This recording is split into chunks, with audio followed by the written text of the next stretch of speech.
peserta pemilu itu juga merupakan subjek atau yang dapat mengajukan permohonan maksud saya terkait sengketa. Kemudian yang ketiga, bakal calon anggota DPRD ini yang telah mendaftarkan di KPU juga. Kemudian yang keempat adalah calon. Nah, setelah mendaftarkan kemudian menjadi calon anggota DPRD yang tercantum dalam daftar calon tetap. Dan yang kelima, bakal calon anggota DPD yang telah mendaftarkan pula di KPU Kabupaten Kota.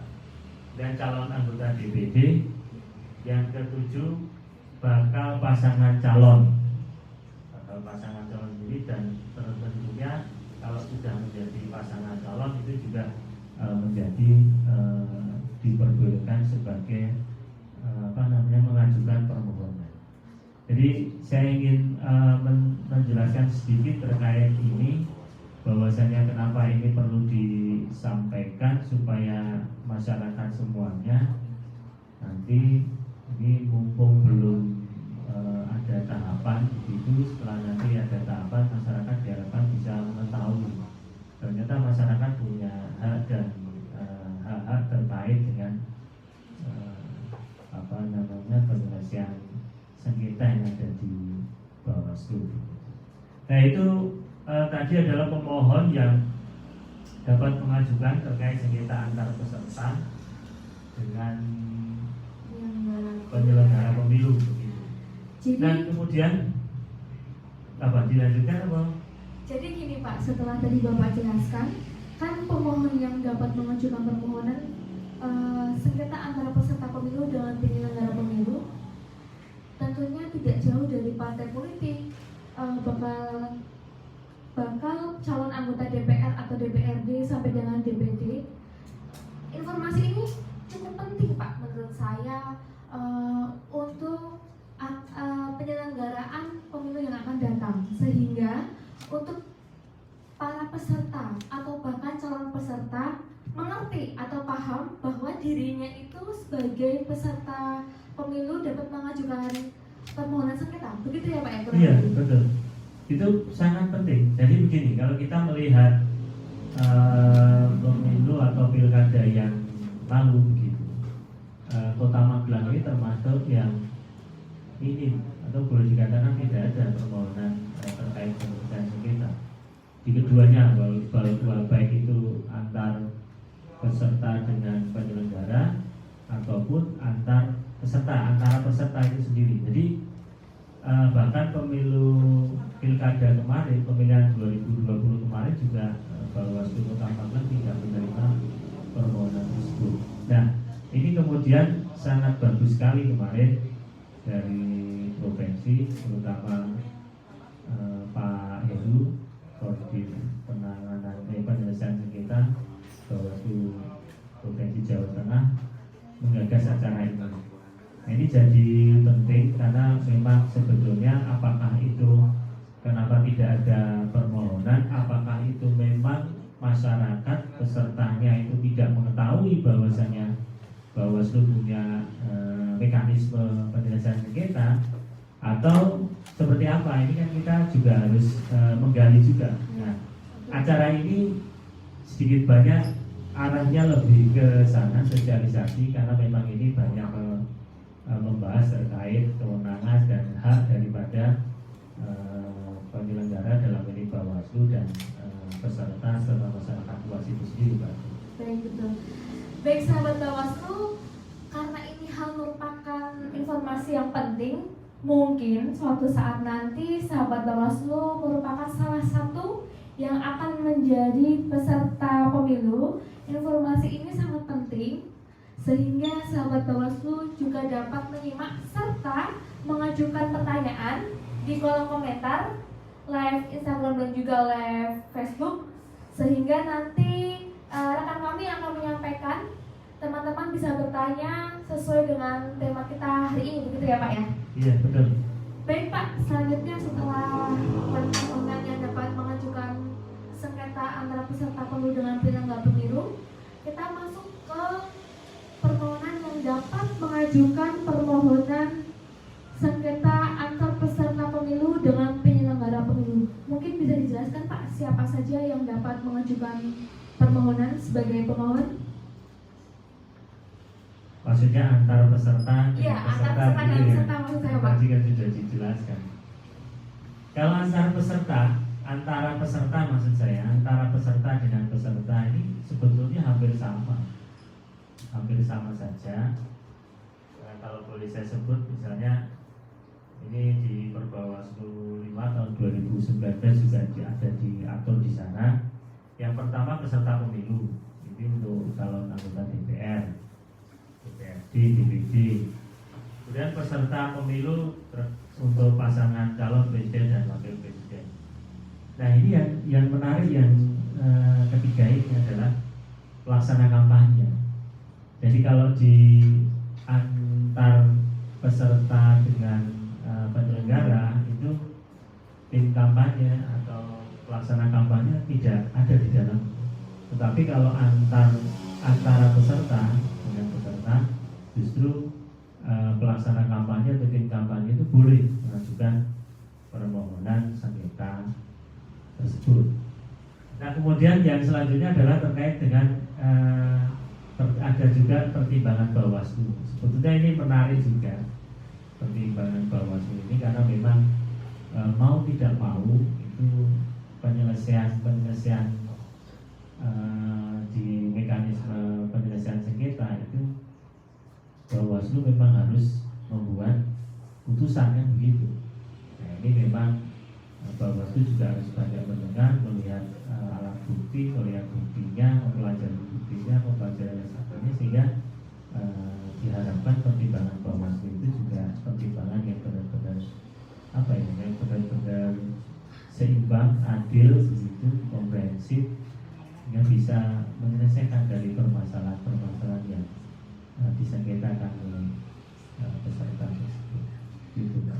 Cukup menarik nih Pak, kalau di pemohon dalam mengajukan permohonan sengketa antar peserta pemilu terdapat pelaksana kampanye tadi ya Pak ya, ada perbedaan.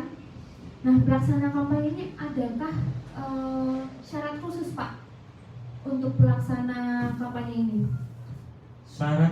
Syaratnya nggak banyak sebetulnya untuk pelaksana kampanye. Satu saja, mereka harus terdaftar di KPU sebagai pelaksana kampanye atau tim kampanye. Jadi nama-namanya terdaftar di sana. Itu yang bisa mengajukan permohonan.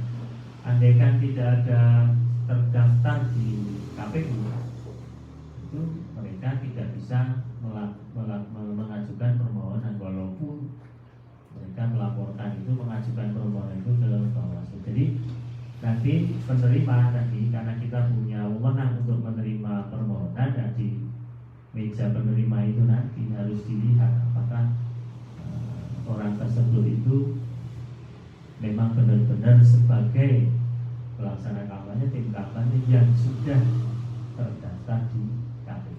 Tentunya begitu Pak. Jadi ketika ada seseorang yang jiwanya totalitas menjadi tim kampanye tetapi tidak terdaftar sebagai pelaksana kampanye di KPU, itu tidak bisa atau tidak memiliki hak untuk mengajukan permohonan, begitu ya Pak ya, lebih tepatnya. Aturannya begitu. Baik. Jadi kan selama ini tentu sudah tidak asing lagi kita menemukan orang-orang yang jiwanya totalitas untuk mendukung salah satu paslon, tapi ternyata dirinya sendiri merupakan orang yang tidak terdaftar dalam pelaksana kampanye KPU, gitu ya Pak ya. Sering ya kita jumpai ya Pak ya. Betul. Baik Pak, ada yang hal menarik lagi nih Pak, pertimbangan Bawaslu. Nah, pertimbangan Bawaslu ini tolak ukurnya sampai sejauh mana Pak? Sebetulnya itu dimasukkan ke yang paling akhir karena memang pertimbangan itu kan lebih kepada subjektivitas kan. Jadi apa yang diketahui oleh Bawaslu biasanya dijadikan pertimbangan. Nah ini sebetulnya tidak terlalu mutlak juga dilaksanakan, karena memang kalau menurut saya itu agak sedikit agak sedikit kalau boleh dikatakan nanti bisa menimbulkan resiko tersendiri. Tetapi karena itu ada di dalam aturan, tentunya apabila sudah melewati ketiganya itu, kemudian melalui mediasi begitu, ini kan kita bicara antara peserta begitu. Kalau antara peserta ini kan memakai penyelesaian sengketa cepat kan begitu, yang 1 hari harus bisa dilaksanakan dan di tempat itu juga. Karena Kota Magelang bukan kota yang punya geografis yang susah, sehingga disarankan untuk 1 hari selesai. Nah, ini pertimbangan Bawaslu sangat memungkinkan untuk diberikan, karena memang sangat memungkinkan itu, tetapi harus melihat juga nilai-nilai objektivitasnya, nilai-nilai keadilannya. Jadi sekali lagi, kalau kita menjadi penyelenggara apapun itu tingkatannya, memang dituntut ada integritas supaya kita juga dalam melaksanakan pekerjaan kita itu kita bisa dengan dilaksanakan dengan baik. Tapi kan itu lebih kepada hal-hal semacam itu, walaupun tidak dimungkinkan juga itu bisa dilaksanakan. Baik Pak Taufik, terima kasih. Nah, tadi kita sudah membahas Pak terkait pemohon yang dapat mengajukan permohonan sengketa atas peserta pemilu dan juga pemohon yang dapat mengajukan permohonan sengketa antara peserta pemilu dengan penyelenggara pemilu. Itu semua kan tergabung atau masuk dalam subjek ya Pak ya? Yeah. Nah, setelah semua itu termasuk dalam subjek, kita membahas tentang syaratnya nih Pak. Nah, syaratnya terkait tentang pemohon sengketa itu apa aja nih Pak syaratnya Pak? Syaratnya mudah, Raden. Jadi memang Bawaslu ini sudah mengkondisikan di dalam aturan-aturannya itu, syaratnya memang tidak susah begitu. Menurut saya longgar saja dan bisa dilaksanakan.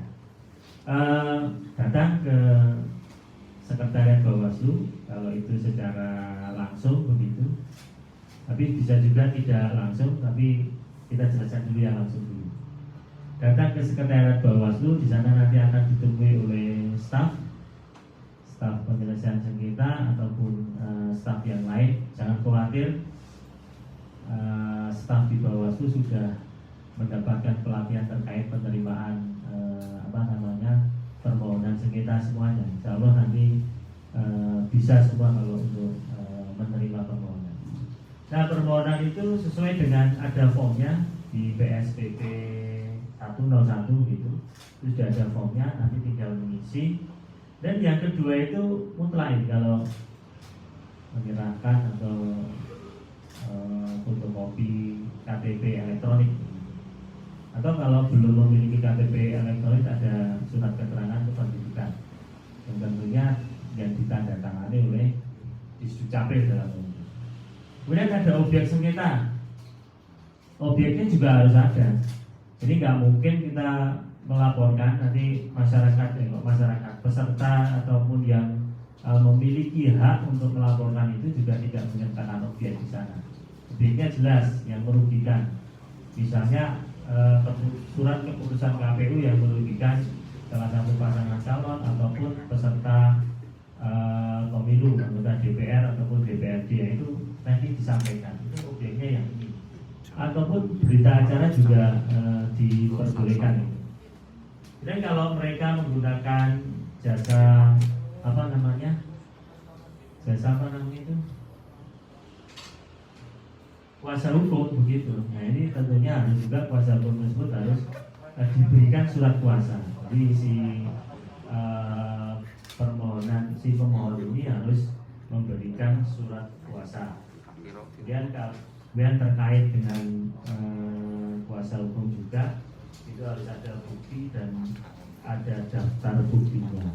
Jadi kalau itu memang benar-benar, sebetulnya itu normatif saja ya, saya pikir syarat formilnya itu dari pemohon untuk mengajukan permohonan ke Bawaslu terkait penyelesaian sengketa antar peserta dengan penyelenggara.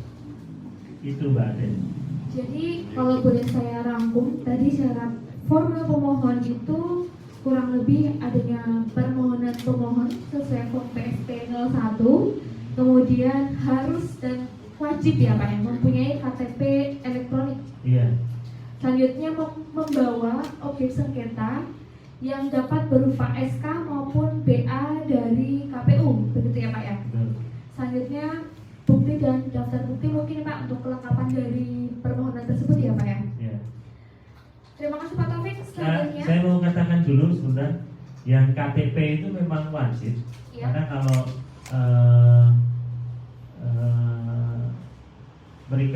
mereka kan harus terdaftar di KPU gitu kalau itu yang antara peserta begitu tim kampanye.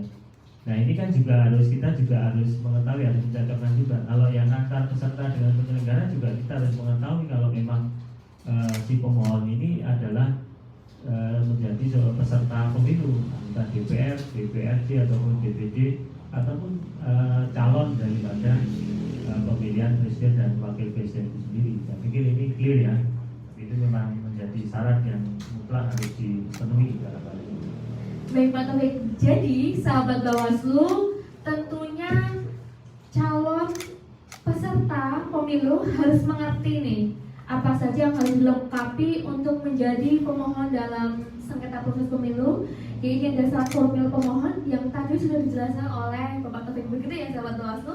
Selanjutnya adalah ini Pak, proses permohonan penyelesaian sengketa pemilu itu kan tadi Bapak sebut ada langsung dan tidak langsung.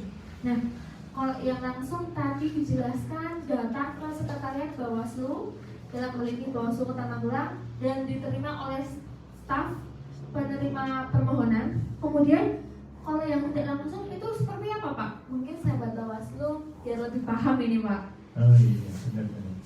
Tadi kan yang langsung gitu. Kalau namanya langsung berarti fungsi pemohon harus mendatangi sekretariat Bawaslu. Tetapi ada juga diatur juga terkait proses permohonan penyelesaian sengketa pemilu itu diatur juga yang tidak langsung. Jadi apalagi terkait di masa pandemi yang kemarin itu sampai sekarang juga belum berakhir begitu. Ini menjadi sangat penting karena harus mematuhi protokol kesehatan. Jadi banyak disarankan untuk yang tidak langsung, walaupun memungkinkan juga untuk permohonan itu disampaikan secara langsung, tetapi memenuhi protokol kesehatan yang ada. Nah kalau yang tidak langsung itu menggunakan, kita punya aplikasi namanya SIPS, Sistem Informasi Penyelesaian Sengketa. Jadi dibumikan saja gitu. Ini dalam kaitannya sosialisasi sehingga nanti si pemohon, calon pemohon begitu mengetahui bahwasanya oh di Bawaslu itu ada SIPS, itu bisa digunakan untuk menyampaikan permohonan begitu. Tetapi walaupun demikian itu tapi berkas itu bisa disampaikan, berkas penyampaian dokumen secara fisik itu memang harus disampaikan ke sekretariat. Jadi dituliskan di situ, nanti akan mendapatkan username dan password untuk kemudian ini untuk menjaga ya, karena mereka dapat username dan password itu menjaga kerahasiaan. Kurang lebih permohonan tidak langsung ini merupakan terobosan untuk mempermudah pemohon, begitu ya Pak ya? Iya betul. Tapi walaupun demikian, SIPS itu sebetulnya juga sudah lama, sudah 1 tahun yang lalu lebih ya Pak. Nah itu sudah lama, tetapi memang mungkin karena kurang disosialisasikan begitu, kurang diberikan terutama kepada peserta, ini sehingga banyak khususnya di Kota Magelang banyak belum menggunakan fasilitas tersebut. Nah ini alangkah baiknya kalau dalam kesempatan yang baik ini, berbahagia ini, kita menyampaikan itu supaya mereka memiliki pengetahuan terkait sebetulnya gampang kok permohonan itu nggak perlu datang, tapi ada fasilitas yang disebut dengan SIPS itu sih. Baik. Gitu, ya. Jadi lebih mempermudahkan juga ya? Iya. Lebih memudahkan juga, betul. Mempermudah sebetulnya. Jadi sahabat Bawaslu, selain melakukan permohonan secara langsung, Bawaslu juga dapat menerima permohonan tidak langsung melalui laman SIPS, yaitu Sistem Informasi Penyelesaian Sengketa. Dan sistem informasi penyelesaian sengketa ini sudah mulai diterbitkan sejak lama, sehingga para pemohon dapat mengaksesnya besok ya Pak ya, tentunya di pemilu yang akan datang ya Pak ya. Iya bisa. Sekarang juga bisa, tapi ya dilihat-lihat aja. Untuk dipelajari lebih lanjut ya Pak ya. Betul. Atau mungkin kalau sebetulnya sekretariat Bawaslu itu kan sekretariat yang terbuka gitu ya. Jadi masyarakat juga bisa, kalau belum jelas bisa datang ke Bawaslu. Di sana banyak teman-teman staf atau komisioner itu bisa menjelaskan terkait hal-hal yang semacam ini gitu. Jadi tidak terkoboh-koboh. Sayangnya memang di kota ini, bahkan di negara kita ini, kalau bicara masalah pemilu atau pemilihan itu selalu terkoboh-koboh di belakang. Jadi nggak di depan, dia tanya-tanya dulu, memudengkan dulu begitu, tapi justru di belakang. Ya, kalau yang di belakang ini akhirnya menjadi tergesa-gesa. Jadi kalau tergesa-gesa memang hasilnya menjadi kurang baik. Alangkah baiknya ini saran kita bisa konsultasi, kalau nggak konsultasi diskusi lah, kita diskusi bersama dengan peserta partai politik begitu ya, nantinya akan menjadi peserta pemilu atau pemilihan, insya Allah nanti akan digelar di tahun 2024. Baik Pak, sepakat nih Pak kalau Bawaslu, terutama Bawaslu Kota Magelang terbuka untuk melayani masyarakat ya Pak. Memang harus begitu ya. Karena kalau nggak terbuka kita itu malah jadi apa ya, kalau menurut saya ini lembaga kan memang terbuka begitu. Jadi orang mau belajar tentang pemilihan misalnya atau pemilu begitu, Bawaslu terbuka kok. Jadi kalau orang mau bertanya terkait pemilihan, bagaimana syarat-syaratnya, apa yang harus dilakukan, aturannya seperti apa, itu mestinya kita juga harus siap gitu. Sebagai Bawaslu harus siap untuk menjawab itu semua, menjelaskan itu semua gitu, dengan aturan-aturan yang ada tentunya. Baik, sepakat Pak.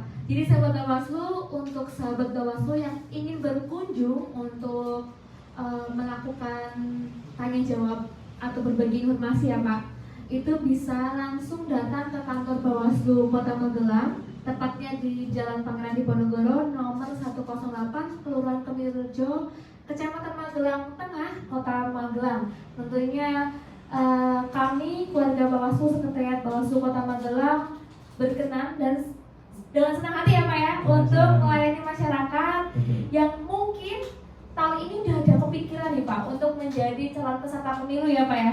Siapa tahu saya, enggak deh Pak, bercanda. Baik Pak, selanjutnya mungkin bisa dijelaskan Pak. Tadi Bapak menyebutkan subjek sudah, selanjutnya adalah objek, dan objek sengketa ini kan BA dan juga SK yang dikeluarkan oleh KPU ya Pak ya. Nah, terkait dengan objek ini, berapa lama jangka waktu yang dapat dilakukan oleh pemohon? Mungkin dijelaskan Pak. Oke, baik. Sebetulnya itu nyambung saja tadi ya. Jadi terkait jangka waktu kedaluarsa. Permohonan diajukan paling lama kan begitu kan? Betul. Jadi itu pemohon bisa mengajukan paling lama itu adalah 3 hari kerja, ya, benar ya? 3 hari kerja sejak tanggal penetapan objek sengketa. Jadi sejak SK surat keputusan ataupun berita acara itu diterbitkan oleh KPU. Jadi kita hitung saja. Normatifnya begini, kalau kita memang ini sedikit agak jadi perbincangan kemarin, apakah sejak itu kemudian hitungannya mengalir, ataukah sejak itu juga hitungannya sejak ditetapkan itu sudah dihitung kan begitu.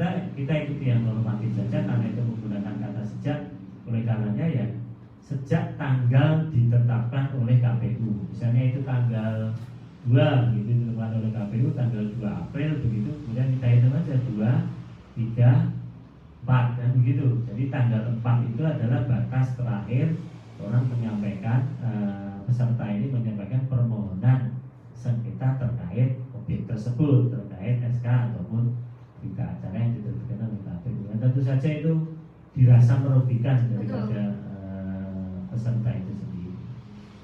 Jadi 3 hari sejak ditetapkan ya Pak ya? Betul, tetapi juga begini. Ya, tetapi juga kalau seandainya misalnya berkas itu disampaikan tetapi belum lengkap gitu, diperiksa belum lengkap, diteliti belum lengkap maksud saya, itu sebetulnya pemohon itu sendiri itu memiliki hak 3 hari kerja juga. Jadi 3 hari kerja untuk melengkapi permohonan. Ya. Hanya sayangnya kalau 3 hari kerja itu tidak dilengkapi, akhirnya memang kita tidak bisa proses daripada permohonan tersebut. Makanya ini perlu diperhatikan. Memang untuk bicara masalah yang terkait teknis, yang teknis hukum seperti ini, itu memang kita harus menyadarkan. Orang memang harus sadar hukum. Kalau tidak nanti, ya usah penting aku ngejoke, terserah aku harus pirang-pirang gitu. Ini kebanyakan masyarakat kita, mohon maaf, masyarakat kita yang masih belum sadar hukum begitu.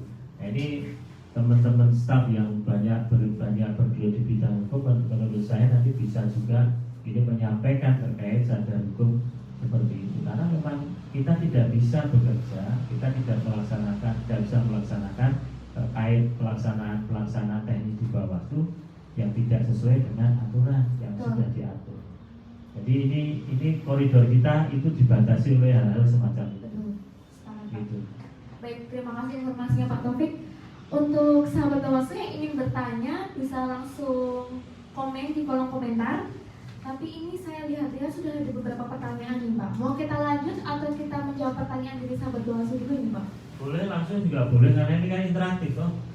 Baik, sepakat ya. Ini ada pertanyaan nih Pak dari Kelana. Pertanyaannya mau bertanya, bisa tidak kalau masyarakat yang lapor sengketa Pak? Mungkin tadi sudah dijelaskan ya Pak ya, tapi tidak apa-apa Pak, jelaskan lagi. Itu tadi pentingnya kita belajar, pentingnya kita diskusi. Saya tekankan lagi bahwa itu bukan lembaga yang tertutup begitu ya.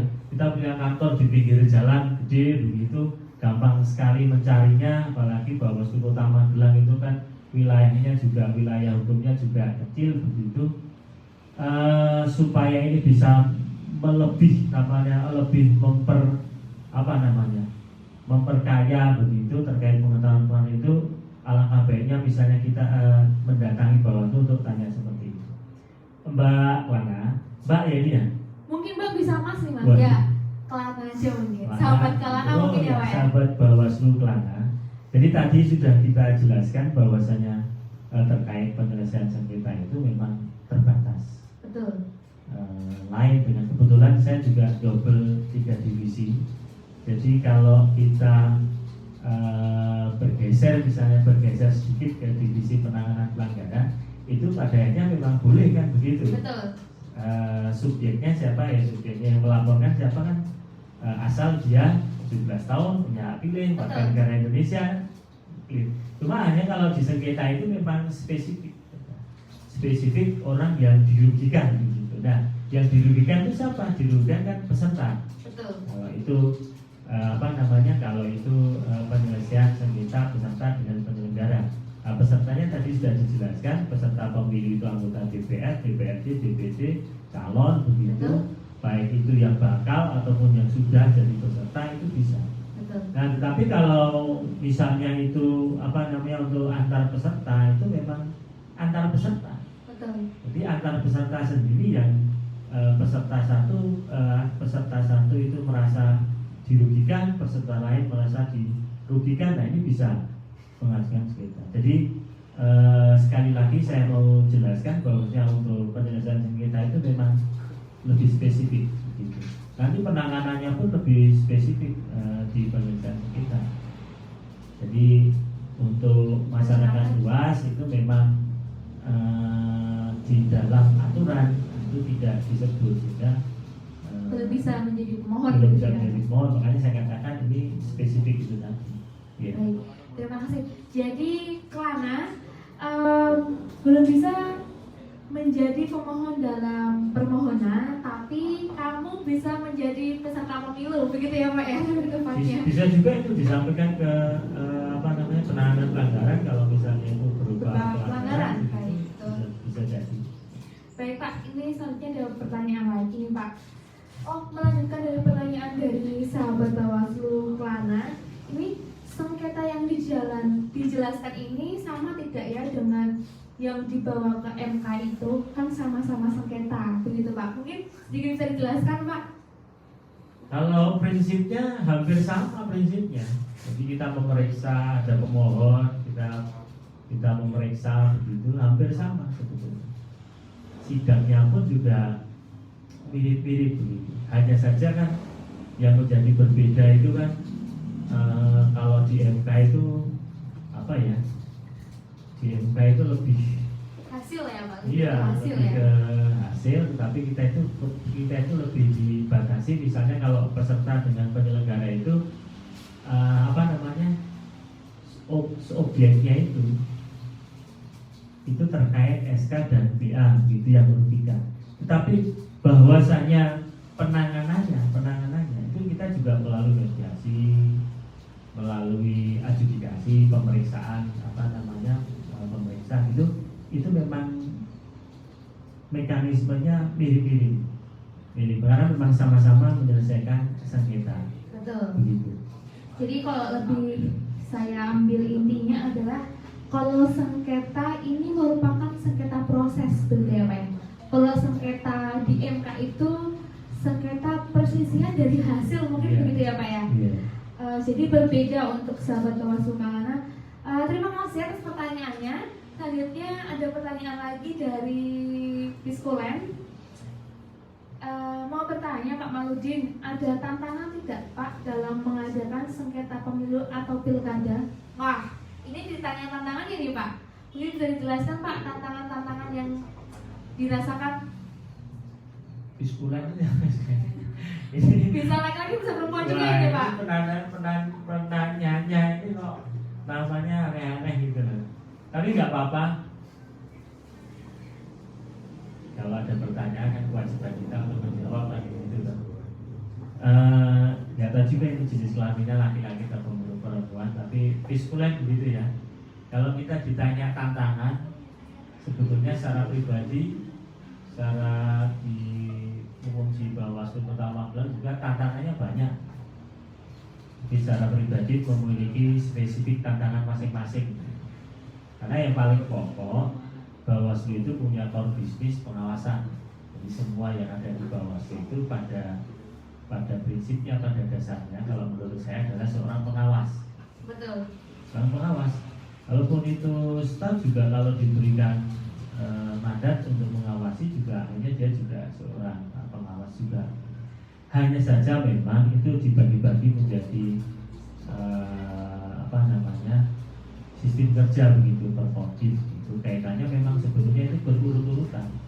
Jadi pengawasan begitu, mengawasi jalannya macam-macam tahapan begitu. Apabila di dalam pengawasan misalnya mengedepankan pencegahan begitu, tapi dalam kaitannya itu tetap terjadi pelanggaran, nah itu kemudian dimasukkan dalam penanganan pelanggaran kan begitu untuk tidak lanjuti. Jadi semua itu bisa tertangani. Kalau menurut saya itu secara seperti tanggal gitu, bisa ditangani terus. Jadi ini ditangani, ini ditangani juga kan begitu. Pada akhirnya misalnya si pengawas tersebut dengan temuannya juga akan mendapatkan, atau yang dilaporkan begitu juga akan mendapatkan mendapatkan sanksi yang setimpal itu. Hanya saja yang kalau ditanya tantangan, kadang-kadang kita juga begini, banyak sekali tantangannya begitu. Saya ambil contoh di divisi kita, di divisi saya misalnya, di penyelesaian sengketa kan banyak tantangan di situ. Semakin banyak tantangannya itu, menurut saya, kalau Kota Magelang memang belum pernah menerima permohonan, tapi itu justru tantangan buat kita. Betul. Tantangannya apa? Kenapa kita nggak menerima permohonan? Betul. Pada dasarnya setiap penyelenggaraan pemilihan ataupun pemilu itu pasti ada lah kekurangan, pasti ada ketidakbagusan begitu di dalam pesertanya begitu. Nah ini yang belum digali, belum digali maksud saya sosialisasi kita. Saya lebih senang bicara sosialisasi kita itu memang kurang membumi. Jadi sekiranya nanti bisa membumi dan kita bisa mendidik masyarakat, menaikkan masyarakat sadar akan hak politiknya, itu kemungkinan kita akan juga lebih enak dalam menyelesaikan tantangan-tantangan tersebut. Betul, Entah itu sepakat, penyelesaian sengketa, entah itu penanganan pelanggaran, entah itu di pengawasan, karena pencegahan penting. Sekali pencegahan selesai, itu artinya apa? Artinya masyarakat kan mengetahui kan. Tapi kalau dicegah dia nggak mau berhenti, tetap melaksanakan, itu berarti masyarakatnya kan belum mengerti juga. Nah sebetulnya itu tidak kerangka bicara seperti itu tidak pada pas pencegahan, tapi sebelum seperti ini kita harus menguatkan supaya mereka juga yang paling penting mengetahui hak dan kewajibannya. Paling penting itu. Betul. Baik Pak, pertanyaannya dari sahabat Bawaslu kita hentikan dulu, kita lanjutkan dengan objek nih Pak, masih bersangkutan dengan objek. Nah, bagaimana sih Pak batas kedaluarsa dari permohonan? Mungkin bisa dijelaskan Pak? Baik, kalau memang ini memang jadi perhatian ya. Jadi sebelum saya menjawab ke sana, kadang-kadang kita terima laporan, tapi ternyata setelah diteliti itu sudah melebihi daripada batas waktunya. Nah ini memang menurut saya yang paling pertama meneliti adalah ketika kita menerima permohonan dalam ini sengketa. Jadi ketika menerima kita harus cocokkan itu apakah SK dan BA-nya itu juga tertanggal berapa. Jadi kita tahu langsung bisa tahu, oh ini sudah kedaluarsa atau belum begitu.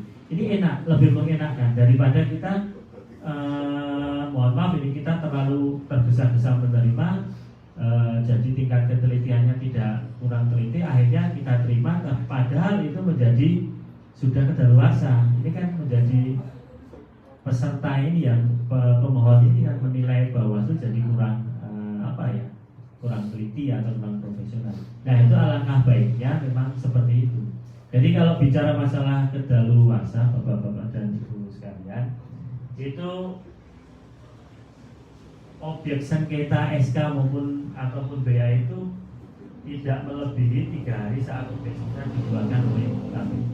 Jadi maksudnya begini, ketika orang memberikan permohonan, pemohon memberikan permohonan ke Bawaslu, datang ke sel Bawaslu, itu tidak boleh lebih dari 3 hari sejak SK dan BA itu dikeluarkan. Tanggal dikeluarkannya itu kan ada. Iya. Kalau sudah melebihi 3 hari, berarti itu sudah menjadi kedaluarsa. Nah maksud saya ini sangat penting sekali supaya kita juga tidak sia-sia begitu karena itu barang kedaluarsa. Kita juga tidak menyalahi aturan. Nah ini begitu. Hitungannya adalah sejak, itu tadi di aturan dituliskan sejak. Secara normatif kalau sejak itu hitungannya kan jadi tidak mengalir.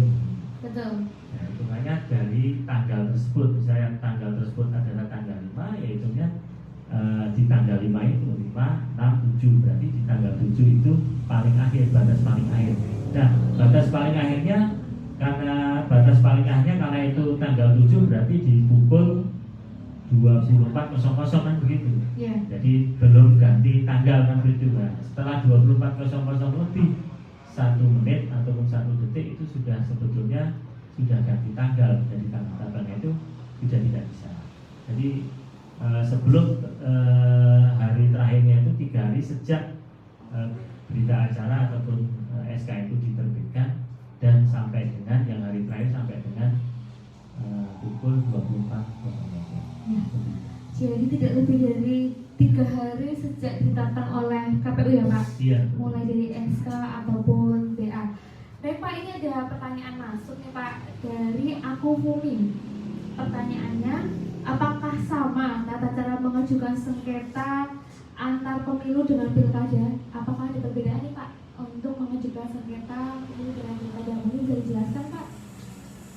Tata caranya sama, tata caranya sama juga. Pemilu dengan pilkada kan yang berbeda kan, kalau di pemilu dia punya peserta anggota DPR. Jadi kalau di pilkada Pesertanya ya Pak, iya, subjeknya ya iya, Pak ya. subjeknya. Kalau di pilkada kan kita bicara masalah pasangan calon. Betul. Pasangan calon itu sendiri. Sehingga memang kalau di sebetulnya kalau kita lihat aturannya, penyelesaian sengketa itu pemohonnya harus pasangan calon itu sendiri yang memohonkan kan begitu. Betul. Nah, lain halnya kalau itu penyelesaian penyelesaian sengketa antara peserta. Nah, itu memang bisa dimungkinkan pelaksana kampanye atau tim kampanye itu untuk mengajukan permohonan.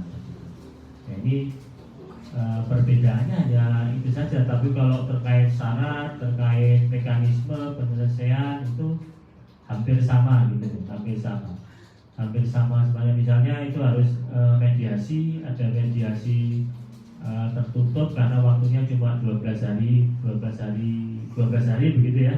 Yang 2 hari untuk tertutup, yang 10 hari untuk yang terbuka gitu, untuk umum gitu. Nah, ini juga sama begitu seperti itu. Hanya saja memang kalau yang di antara peserta itu ada tim kampanye yang boleh menyampaikan permohonan tersebut. Kalau antara itu lebih pada bukan permohonan ya, karena mereka memang kasusnya itu memang ada di tempat itu, jadi lebih kepada yang dirugikan gitu. Ini kalau kita bicara antar peserta dengan penyelenggara, memang seperti di pemilu tetap objeknya adalah tetap SK dan BA itu sendiri. Baik Pak, terima kasih atas pertanyaannya. Ada sahabat Bawaslu yang bertanya, mulai dari sahabat Bawaslu Kelana, Pisco, dan juga aku Vimo. Saya pribadi mengucapkan terima kasih atas kontribusinya. Saya juga mengucapkan terima kasih kepada Pak Maulid Taufik yang merupakan narasumber pada siang hari ini Pak. Sama-sama, terima kasih. Tema kita hari ini cukup, bahkan saya bilang banyak memberikan informasi untuk para calon peserta anggota DPR. Contohnya saya, canda anggota DPR. Kemudian mengucapkan terima kasih juga untuk para penonton live kita yang melalui live Instagram dan juga live Facebook.